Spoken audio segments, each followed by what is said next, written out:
مەولانای ڕۆمی ئەو پیاوە مەزنەی وەک دەڵێن گڕی لە عاشقانی دنیا بەردا. غەزەلیاتی مەولانە خۆرێکی گەشە. تشتی عاشقی گەرمی مەولانە تەنانەت بەستەڵەکی ئەوروپاشی تواندۆتەوە. دنیای مەولانە و غەزەل و پند و قسە و بەرهەمەکانی هێندە بەرین و جیهانین بە جۆرێک بەناو ڕۆحی مرۆڤدا بڵاوبوونەتەوە توانیویانە دڵی ئیماندار و بێ ئیمانیش بۆ خۆیان ڕابکێشن. مەولانە دەریایەکی هێندە بەرینە، هەموو کەس و هەموو بیر و باوەڕێک دەتوانێت لە گۆشەنیگای خۆیەوە مەلەی تێدا بکات.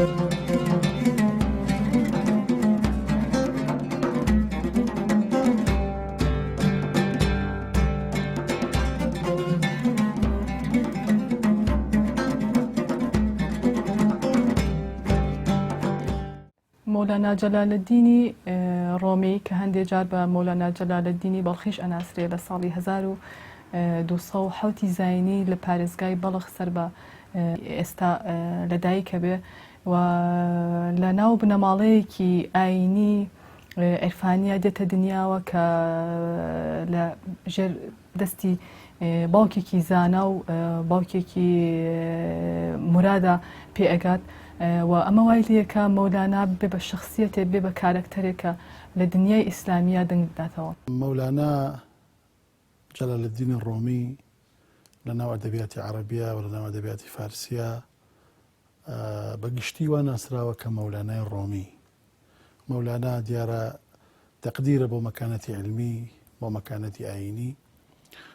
لەقەبی ڕۆمی یاخود ئاوەڵناوی ڕۆمی بە ناوی مەولاناوە زیاتر لەو ڕۆدێک کە مەولانا لە تەمەنی هەرزەکاریەوە لە تەمەنی 20 ساڵ بەرەو ژوورەوە لە قۆنیە ژیاوە. تەبیعی مەولانا تا سەردەمی 12 ساڵی لە بەڵخی ئەفغانستان لەدایکە بێ و تا 12 ساڵی لەوێ ئەژی و دواتر بەهۆی کۆمەڵێک سیراعەوە لەگەڵ دەسەڵاتدارانی ئەوێ ناچارە بێ باوکی ئەوێ بەجێ بێڵێ واتە بەڵخ بەجێ بێڵێ. بەڵخ شارێک بۆ لە ئەفغانستان، بەڵام ئێستا دیارە نەماوە. پێویستە ئەوە بڵێم کە باس کاتێک ئەڵێن ئێران ئەو ئێرانەی ئێستانە، بەڵکو باسمان لە ئێرانی گەورەیە کە بوخارا، ئەفغانستان بەگشتی و بەشێکی زۆر لە ناوچەکانی قەوقاز، ناوچەکانی باکۆ، هەموو ئەمانە سەر بە ئێرانی گەورە بوون. دیارە بەڵخیش وەکو بەشێک لە ئەفغانستان و ئەفغانستانی بەشێک لە ئێرانی گەورە کە مەولانا لەوێ لەدایک بووە. مەولانا مەشهورە بە مەولانای بەڵخی. دواتر مەولانا لە تەمەنی 12 ساڵیە کە وەکو وتمان بەهۆی ئەو سەراع سیاسیەوە کە باوکی لە کێشا بوو لەگەڵ دەسەڵاتدارانی بەڵخە، ناچار بەڵخ بەجێ ئەهێڵن و دێنە بەغدا. دواتر لە بەغداوە دەچێتە شام، دواتر دەچێتە حەج، چێتە سعودیە، دواتر دەگەڕێتەوە دوا منزڵی لە قۆنیە دادەنیشێ و مەولانا هەر لەوێ هەموو تەمەنی بەسەرە بە و باوکی لەوێ وەفاتەکە و خۆشی لەوێ وەفاتەکە. بۆیە دقیق نییە ئەم قسەیە مەولانا ڕۆمی، ینی بۆ معنایە کە تورک بێ، چونکە مەولانا نزیکەی 66,000 بەیت شعری هەیە لە دیوانی کەبیرە کە دیوانی شەمسیشی پێوترێ، لە مەسنەوی معنەویەکەیە، لە فیه مافیهەکە کە بەگشتی تەخمین کراوە بە 66,000 بیت، نزیکەی 12 بیت شعری بە تورکی هەیە و نزیکەی چەند بیتێکی کەمیش کە تێهەڵکێشە شعری بە یۆنانیش هەیە. بەڵام بەگشتی شعرەکانی فارسین تەبیعی بە فارسیەکی شێوەزاری یاخود شێوە لەهجەی ئەفغانی. بۆیە ئەو زەمانەی کە مەولانا ناودارە بێ مەشهورە بێ و بێتە خاوەنی تەریقەی مەولەویە، لەوێەوە لەقەبی ڕۆمی بوونی ئەدرێتە پاڵ و زیاتر ئەتوانم بڵێم ئەوروپیەکان ئەم لەقەبیان داوەتە پاڵ، نە ئەوەی تورکەکان ویستبێتیان وەک تورکێک بیناسیێنن، وەک فارسەکان زۆر جار لە حەماسەتیانە وشەی مەولانا جەلالەدینی بەڵخی بەکارهێنن لە بری ڕۆمی. واتە ئەوروپیەکان باسییان کە باسی مەولانا ئەکەن لەو ڕۆوە کە لەکوێ ژیاوە، ئێستا قەبر و گۆڕی لەکوێیە کە بریتە لە قۆنیە لە تورکیا، هەر بەو لەهجە هەر بەو ناوەوە کە ڕۆمیش دیارە تورکیا ئێستا بەشێک بووە لە ڕۆمی گەورە، لەو ڕوانگەوە لەقەب و ناوی ڕۆمی دراوەتە پاڵ مەولانا. گرنگی مناڵی مەولانا ڕەنگە وەکو هەر زانایەکی تری ئیسلامی لەوەیە دەرکەوێت کە پەروەردەیەکی تایبەت و بە ئاقارێکی تایبەتە ئەبرێت لە ڕێگەی باوکیەوە، دواتریش لە ڕێگەی خەلیفەکانی باوکیەوە. و بەدەر لە پەروەردە بەڕای من پێگەشتنی هەر زانایەک بە جۆرێک لە معدەنەکایەتی کە پێویستە ئەمە لە معدەنەکەیە هەبێ پاشان پەروەردەکردن بێ،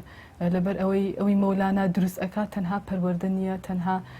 دیدارە سەیرەکان نییە، بەڵکو تایبەتمەندی مەولانایە و پێم وایە هەڵبژاردنێتی لەلایەن خوداوەندەوە بۆی بێ بە مەولانا. مەولانا لە دنیای ئیسلامیا دەنگ ئاياتەوە تا ئەو ڕادەی کە هەموو نەتەوەکانی ڕۆژهەڵات خۆیانی بە خاوەن ئەزانن و ئەبێتە کێشمێکی سەخت لە نێوان ئێران و تورکیا بۆ بە خاوەنکردنی لای خۆیان، کە لە ڕاستیە مەولانا لە شعرەکانیە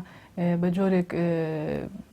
قسە ئەکا کە سەر بە هیچ نەتەوەیەک نییە، سەر بە هیچ ڕێگەزێک نییە، سەر بە هیچ ڕێبازێک و هیچ مەذهبێک نییە. ئەمە گرنگەکەیەتی ئەمە بە جیهانی بوونی مەولانا دەرئەخات. زادگاکەی لە ئێرانە و دوام پەنزڵی لە قۆنیەیە، بەڵام دوجار مەولانا هی هەموو جیهانە، نەهی فارسان، نەهی کوردە، نەهی تورکە، نەهی عەرەبە. ئەوانەی ڕۆڵیان لە پێگەیاندن و بەرەو پێشەوە چوونی مەولانا جەلالەدینی ڕۆمی هەبووە، یەکەم کەس سوڵتان عولەمای باوکی بوو کە مەرجەعی فتوا و عەلامەیەکی سەردەمەکەی خۆی بووە. وەعز و وتار و قسەکانی کاریگەری لەسەر خەڵکی هەبووە. دووەمین کەس سەهید بورهانەدینی محەقیقی تەرمزیە کە موریدێکی سوڵتان وەلەدی باوکی بوو. ئەم پیاوە لە لای مەولانا بوو، ڕۆڵی هەبووە لە پێگەیاندنی مەولانای ڕۆمیدا. شەمس تەبرێزیش ئەو پیاوە مەشهورەی یەکێکی دیکەیە لە پێگەیەنەرانی مەولانا و هەروەها سەلاحەدینی زەرکوب و حیسامەدینی چەلەبیش ڕۆڵی گرنگیان هەبووە لە ژیانی مەولانادا.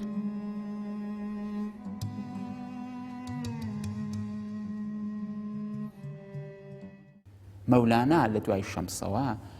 لەو سنوورانە دەرچۆ پەرستن و ئیمان پێهێنان و دینداربوون و نەتەوەیی بوون و سوزانم تەبەقی بوونەوەی کە سەر بە تۆژێک بێ و ئەوانە لەوانە لە هەمووی دەرچۆ خۆی بە بەڵگەی خەزەلەکانی خۆی دەڵێ من هیچیەک لەمانە مەولانای دوای شەمس دیندار نییە بەو معنایی کە دینداران لە دین تێگەیشت. بۆ چون خۆی دەڵێ من نە کافرم، نە مسڵمانم، نە هی سەر زەویم، نە ئی غەیری زەویم، نە شەرقیم، نە غەربیم، نە باکووریم، نە باشووریم. باش وەختێک کەسێک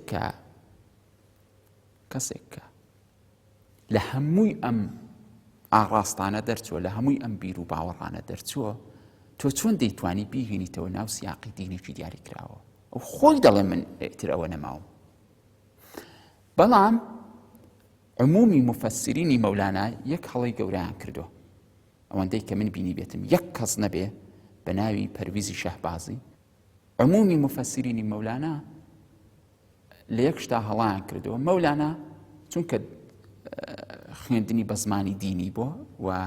واژە و دەستەواژەی دینی زۆر بەکار دێنێ بۆ دنیابینی خۆی بەکاری دێنێ، خۆ بۆ دنیابینی دینەکە بەکاری نایێنێ. بەڵام ئەوان چونکە هەروە زاهیر بینن مفسرینی مەولانە،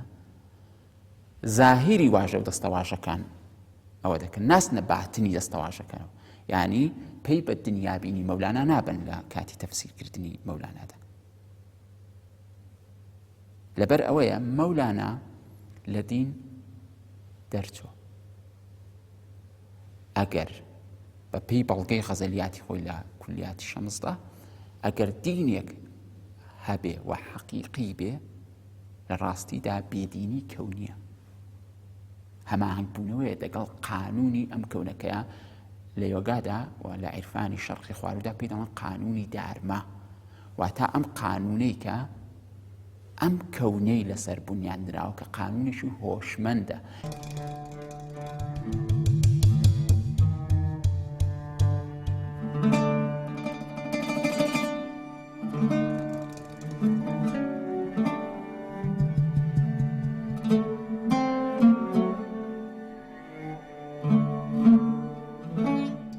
بەپێی ئەو سەرچاوانی کە لە بەردەستان دیارە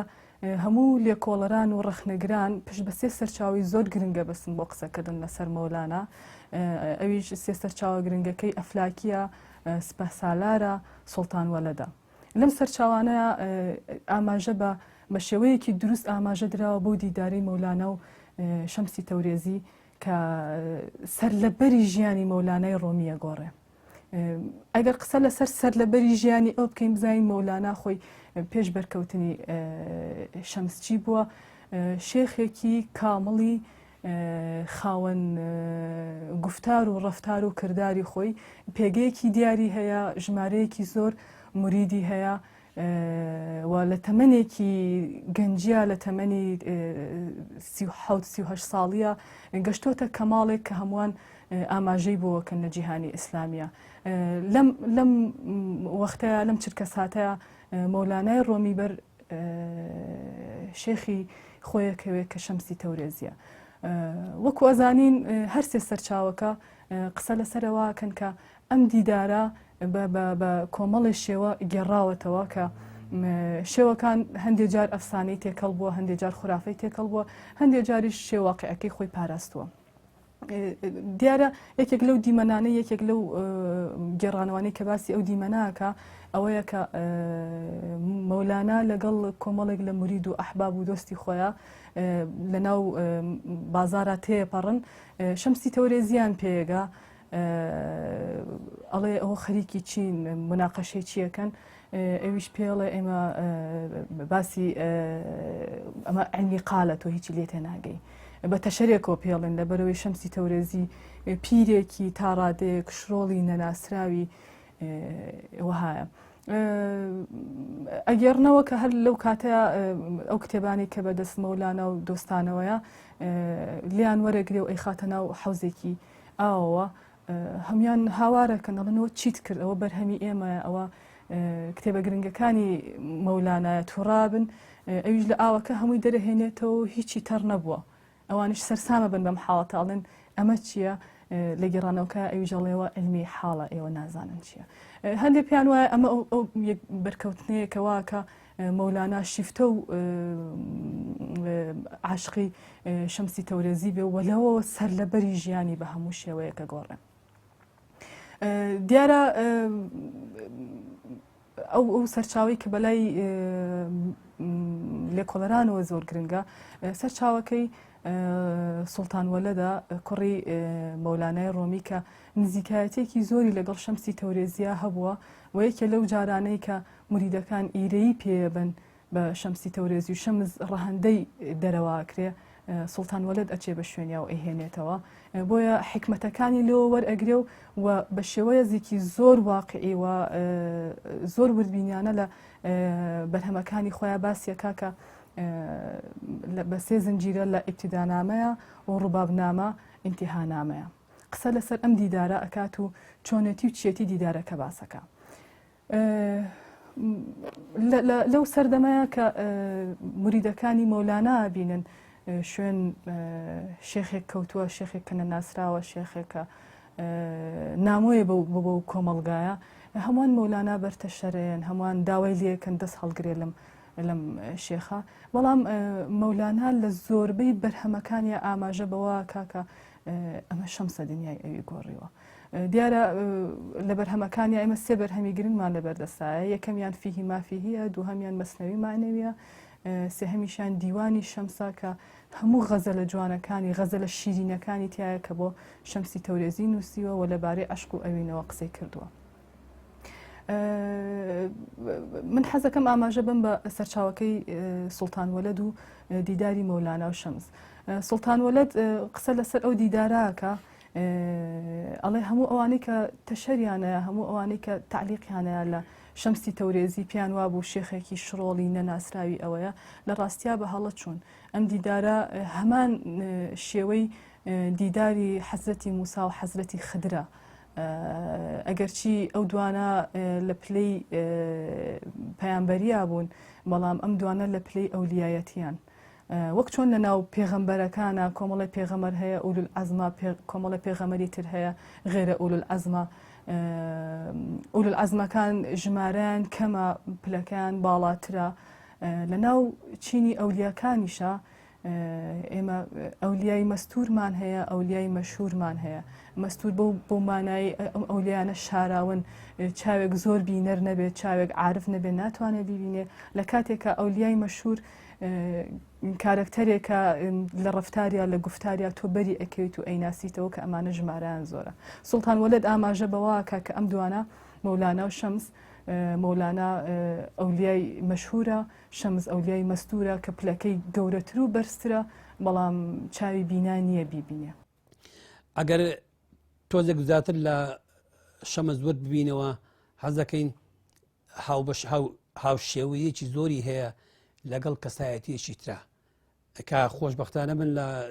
ئیشکردنی خۆمان زۆر گرنگیم بەویش داوە، ئەویش کەسایەتی سۆکراتە. و سۆکرات و شەمس نزیکیشێکی زۆر لە کەسایەتیانە هەیە. بۆ نمونە هەردووچیان خەڵکانێکی هەژارن و زۆر بە گرنگی بە پارە پەیداکردن و بە کاسبیکردن و ئەم شتانە نادەن. هەردووچیان خەڵکیی گەڕۆکن و لە شوێنێک دانانیشن، بەڵام پانتایی گەڕانی سۆکرات تەواوی ناو شاری ئەستینا و ئاگۆرایە و لە هەموو شوێنەکانە گەڕێ و لە هەموو شوێنێک قساکە، بەڵام کایی گەڕانی شەمسی تەبریزی هەموو جیهانە. بێگومانەوە بەسم لەو جیهانە ناسراوەی ئەو سەردەمەیە لە نێوان تەبریز و بەغدا و حەڵەب و قۆنیە و شام و ئەم جۆرە شوێنانەیە. لە هەمووان کاتە شەمس و سۆکرات پێکەوە یەخەی خەڵکییانە گر و گفتوگویانە کرد و ڕخنیان لێگرتن، پرسیاریانە کرد، خەڵکیانی حراجە کرد و دواتر کەسێک دەکەوێتە ژێر کاریگەری سۆکراتەوە کە دەبێت بە ئەفلاتون، ئەو ئەفلاتونی ئەمڕۆ هەمانە و لە شەمسیش مەولانا بەرهەم دێ کە ئەو مەولانایە کە ئێمە ئێستا قسەی لەکەین و لە هەمان کاتە سۆکرات تاوانبار دەکرێ بە تێکدانی لاوانی ئەستینا و وژار خوار دەکرێ و شەمس تاوانبار دەکرێ بە تێکدانی مەولانا جەلالەدینی ڕۆمی و دوجاریش قسە هەیە لەسەرەوەی کە ئاکوژرێ بەڵێ بێگومان لە شەوێکە دیار نامێنێ شوێنەکە بەجێ لێو ئەڕوا هەرچۆنێ بێ ئەوەندەی زانیاریمان هەبێم کابرایە ناوی محەممەدە شەمسی تەبریزی نازناوە و مەولانا لە کتێبە بە تایبەتی لە کولیاتی شەمسی تەبریزی لە دیوانە گەورەکەیە بە چەندین جار پێ لە شەمسەدین، پێ لە شەمس الحەق و هەندێک زانیاریمان لەبارەیەوە دەستکەوتووە لە کتێبەکەیە کە بە منداڵیش کەسێکی ئاسایی نەبووە و دایک و باوکی سەریان لێ سوڕماوە و حەزی لە یاریکردن نەبووە و حەزی لە نان خواردن و جلو بەرگ و ئەم شتانە نەبووە. هەروەها هەندێک خوێندنی ئاینیشی هەبووە، خۆی ئەڵێ من کتێبی تەنبیه هم خوێنەوە تەنبیه و چەند کتێبێکی تر مەبەستی لە کتێبی التەنبیه في فروع الشافعية کە هی ئەبوو ئیسحاقی شیرازی و چێکە لە کتێبە زۆر گرنگەکانی مەزهەبی شافعی ئەوەی کە زۆر گرنگە لە جێڕانەوەکانی مەولانایە لە مەسنەوی و لە دیوانی گەورەیە و کاتێک بە شەمس ئاچێتەوە بۆمان دەرەکەوێت کە شەمس شارەزاییەکی زۆری لە لێکدانەوەی قورئانە هەبووە بێگومان لێکدانەوەیکی ئاسایی قورئان نا بەڵکو لێکدانەوەیکی عیرفانیانە و لێکدانەوەی بۆ ظاهیری زاراوەکانی قورئان نا بەڵکو بۆ مانە شاراوەکانی قورئان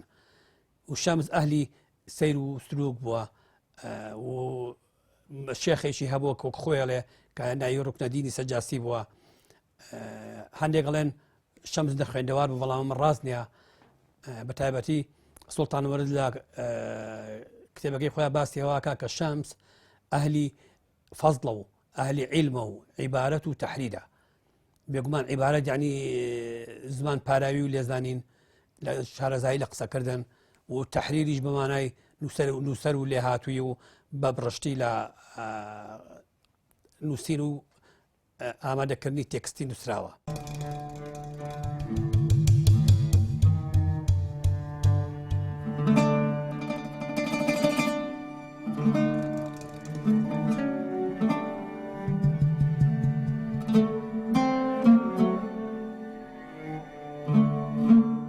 مەولانە لە چەند ڕوویەکەوە باس کراوە مەسەڵەن بۆ منە لە زانکۆی چۆک و زانکۆی سنە من زیاد لە سینەمەی ماستەر و دکتۆران بینیوە کاریەکە و لەسەر ڕەهەندێکی شعری مەولانە نووسیوێتی لە زانکۆی چۆک و زانکۆی کرماشانە ئەتوانم بڵێم سەدان تێزی دکتۆرا و نامەی ماستەر نووسراوە ئەوە شارەکانی ترواز دەبێنە ئێمە تا ئێستا کۆمەڵە شتی زۆر بیدایی و سەرەتاییمان هەیە لەسەر مەولانە لەبەرەوەی تێگەیشتن لە زمانی مەولانە ئەو چەمکانەی کە مەولانە باسیەکە ئاسان نییە بۆ معنایی کە ئێمە ئیسعدادی ڕۆحی و ئیسعدادی سەقافی و ئیسعدادی علمی و زانستی ئەومانیە نە ئەوەی مەولانە بە زمانێکی ئاڵۆز شارەکانی خۆی دەربڕێ بێ مەولانە هەمیشە دژ بەوە بووە ئاڵۆزی بکاتە ئامانجی خۆی لە دەربڕینی شارەکانیە بۆیە بە سەریعی لەم بەرنامەی جەنابتانە ئەگەر بە بروسکە ئاسا چەند ڕاهەندێک دەربخەین بەر لە هەموو شتێ لە ڕووی ئاینیەوە چکە مەولانە دیارە بەر لەوەی شەمس بناسێ جێنشینی باوکی بووە فەقیه بووە واتە فتوای یاوە خەتیب بووە خوتبەی یاوە زانا بووە و کۆمەڵک فەقەی زۆر لە بەردەستیا بوون و پەروەردەی کردوون زانستی پێداون بەڵام دوایی کە ئاشنا بێ بە شەمسی تەبرێزی شەمس شتێکی پێڵێ ڕێگای چوون بۆ لای خوا بەم هەموو بارە قورسەوە نابێت کە تۆ لە خۆتە ناوە ئەم هەموو بارە سەختەی قورسی کە تۆ لە خۆتە ناوە لە ناو لە سومعە لە شۆرەت لە عالم بوون لە خەتیب بوون لە چی بوون ئەمانە کۆمەڵێک ناو شۆرەتن کە تۆ بۆ خۆتت دروست کردو باری خۆتت قورس کردووە تۆ بە باری خۆت سووکەی بۆی بتانی لە مەسلەکی بەرەو خواچوونە ئاسان حرەکەتکەی و بتانی جوڵەیەکی ئاسان بێ بۆیە مەولانە لە دوای تێگەیشتنی لە شەمس و لە دوای تێگەیشتنی ئاشنابوونی بە شەمس واز لە خەتیبی واز لە وتنەوەی وانەی فەقێتی واز لە ئەوەی کە تەدریسی فەقێکان واز لە هەموو ئەمانە هێنێ تەنانە سڕاعێکی تند لە بینی فەقێ و تەلەبەکانی مەولانە و حتا کوڕەکەی مەولانە لەگەڵ شەمسی تەبرێزیە دروسە بێ مەولانە لە تێڕوانینە دواتر با بڵێن دوای ئاشنابوونی بۆ ئاین قەنەعەتی وایە کە ئاین وەکو حەبلێک وایە ئەکرێت کەسێک پێی سەرکەوێ بەرەو بڵندی و باڵا پێی بڕوا و ئەشکرێ بەرەو تاریکی و چاڵ پێی بڕوا واتە مەرج نییە هەر کەسە و دەستی گرت بە دینەوە تەواو بەرەو بڵندی و بەرەو بەرزی بڕوا بەرەو ڕووناکی بڕوا نەخێر جاری وا هەیە ئەگونجێ ئەم کەسە دەسەکرێ بەدینەوە بەڵام شۆڕە بێتەوە بۆ تاریکی و بۆ ناوچاڵ بەڵام ئەشکرێ پێی بەرز بێتەوە بۆ ڕووناکی و بۆ بەرزایی. سڵتان وەلت ئاماژە بۆ عاشقە گرنگاکە کەوا لە مەولاناکە شوێن شەمسی تەورێزی بکەوێ. بەدەر لەوە لە هەموو دیوانی غەزەلیاتەکەیە و لە مەسنەی معنەویە ئێمە بەر ئەم عاشقاکەوین کە دواتر لە تەورەی دواترا لەسەر طریقەتەکە من قسەی لەسەرەکەم. بۆ بەڵگەهێنانەوەی ئەمە لە کتێبی فیهی مافیهیە کە مەقالاتەکانی مەولانای ڕۆمیەوە پاش خۆی موریدەکانی لەگەڵ کوڕەکەیە کۆیان کردوتەوە حکایەتێکی جوانە هێنێتەوە سەبارەت بۆی کە عاشق چییە و ئەم بۆچی شوێنی شەمسی تەورێزی کەوتووە ئەگەر چی لە کۆی وتارەکە ڕاستەوخۆ ئاماژە بەوە نایە کە هۆکاری شوێن کەوتنی شەمس چییە بەڵام وەکو درکا ئێمە تێگەین کە مەبەستی لەوەیە. ئەڵێت لە سەردەمی مەجنونە لە مەجنونیان پرسی کچانێکی زۆر زێباتر و جوانتر و شیرینتر هەر لە لەیلا تۆ بۆچی ئاڵاوی بە لەیلایە ئێمە ئەتوانین کچانی جوانترن بۆ بێنن مەجنونیش جوابێکی جوانیان ئاياتەوە ئەڵێ لەیلا بۆ من جامێکە کاسەیەکە کە من شەرابی تیا ئەخۆمەوە شەرابی عاشقی تیا ئەخۆمەوە هەمووان چاویان لەسەر کاسەکەیە بەڵام من چاوم لەسەر شەرابەکەیە ئەگەر ئەو کاسەیە بۆ من کوولەکەیەکی شکاویش بێ گرنگ ئەو شەرابەی ناوێتی لێلا عاشقەکە ئایا بە من و مەولانا خۆی بەراورد دەکا بە مەجنون بۆنەوە ئەکە شەمس بۆ ئەم کاسەیەکە عاشقی ئیلاهیتیان نۆشیوە. لێرەوە من ئەمێ ئاماژە بە خاڵێکی زۆر گرنگ بکەم کە مەولانا ئەگەر چی شوێن کەوتوی شەمسە بەڵام کەماڵ و تایبەتمەندی خۆی لەدەست نایە تەنها ئەوەی کە لە دەستی ئەیە شتە مادیەکانە غرورێکە کە لە سەردەمێکا هەیەی غروری شارەزایی و ناوبانگ و پابەتبوونە بە شەریعیەوە و لە هەمووی گرنگتر ئەوەی لە دەستی ئايات و بە حکمی شەمس وازی پێ لێهێنێ وازهێنانە لە کتێب و دەرس و خوێندنەوە و وەرگرتنی معریفە لە ناو کتێبەکانە. هەر لەو سەردەمایە مەولانا سەرسامێکی زۆری هەیە بۆ دیوانە کلاسیکیەکانی عەرەب بە تایبەتی متەنەبی بەڵام شەمس داوای لێکا واز لە هەموو شتێک بێنێ کار و خولیای ببێتە عاشق بوون ببێتە سووتان لە ناو عاشقا بۆ ئەوی پاک بێتەوە لە هەموو شتە دنیایەکان تا ئەو نورەی دەستکەوێت کە شایەنێتی هەتا لە یەکێ لە گێڕانەوەکانە ئەڵێن شەمس کاتی هێتە بەردەمی ئەڵێ من هاتووم تۆ بکەم بە موریدی خۆم من موریدم ناوێ بیکەم بە موریدی خۆم شێخ ئەەکەم بە موریدی خۆم ئەویش شێخێکی کامڵ ئەو شێخە کامڵە مەولانایە کە ئەبێتە موریدی شەمسێکی تەورێزی بەو گەورەیە و دواتر مەولانا ئەو مەولانایی لێ دەرەچێکە لە سنووری نەک ئەدەبیاتی عێرفانیە نەک لە جیهانی سۆفیگەری ئیسلامیە بەڵکو بە جیهانی ئەبێت و ئەبێتە کارەکتەرێک لە سەردەمی مۆدێرنەشە سوود لە قسەکانی وەرەگیرێ وتارەکانی ئەوترێتەوە و شوێن کەوتوانێکی زۆر بۆ خۆی پەیداکە.